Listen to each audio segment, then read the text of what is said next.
Students, आज आपण class 5th subject Marathi poem number 15 नदीचे गाणे हे पोएम आज आपण वाचणार आहोत आणि ह्याचा आपण अर्थही बघणार आहोत।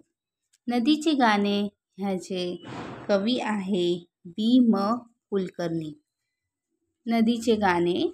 नदी ही दरीतून व वनातून वाहत जाते। तिच्या तीरावर अनेक गावे वसली आहे। नदी ही सर्वांची आहे, ती जेथे जाईल तेथे आनंदाची बाग फुलवणार आहे। या प्रकारे नदीकाठ्याच्या जीवनाचे सुंदर वर्णन केले आहे। नदी दरीतून वनातून झुळझुळ मी वाहत येते, मी मंजूळ गाणे गाते, मी पुढेच धावत जाते। दरीतून, दरी म्हणजे काय? दोन टेकड्यामधील खोलगट भाग। वनातून, वन म्हणजे जंगल। झुळझुळ मी वाहत येते, झुळझुळ म्हणजे काय? मंदपणे। मी मंजूळ गाणे गाते, मंजूळ म्हणजे काय? गोड गोड गाणे गाते, मी पुढेच धावत जाते। आता ह्याचा अर्थ आहे, नदी दरी व वनातून झुळझुळ आवाज करत वाहत येते। वाहताना जणू ती मंजूळ मधुर गीत गाऊन पुढेच पुढे धावते। वसली गावे तीरावरती, त्यांना भेटून जाते पुढती। लता वृक्ष किती काठावरती, भूमी जुनी ते मला भेटती। वसली गावे तीरावरती, वसली म्हणजे काय? राहणारे। तीर म्हणजे काठ। त्यांना भेटून जाते पुढती। लता म्हणजे काय? आता वेल। वृक्ष म्हणजे झाड।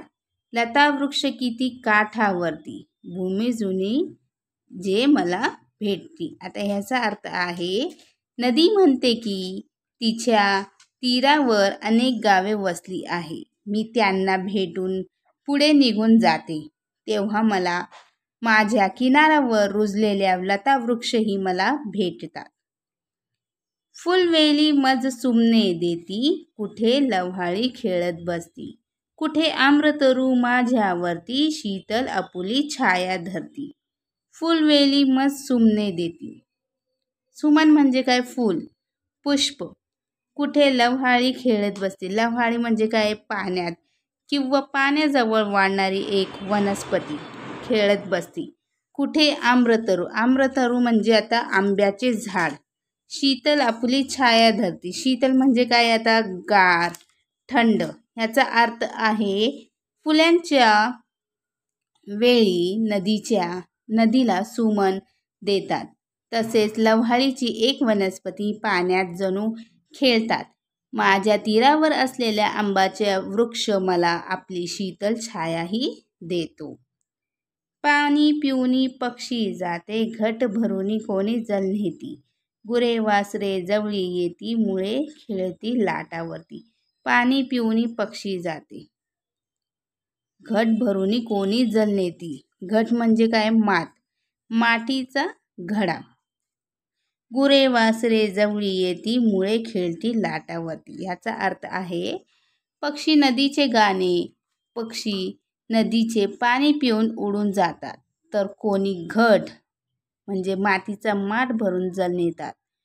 गुरे वासरे पाणी प्यायला, तर लहान मुळे लाटांवर खेळण्यासाठीही येतात। मी कोणाची? मी सर्वांची, बंधूंनी मज नेण्याची, जेथे जाईल तेथे फुलविल बाग मनोहर आनंदाची।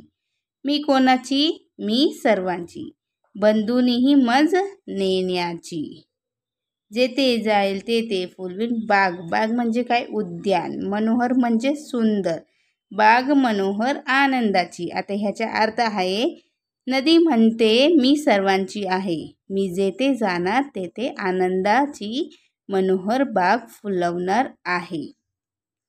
थँक्यू।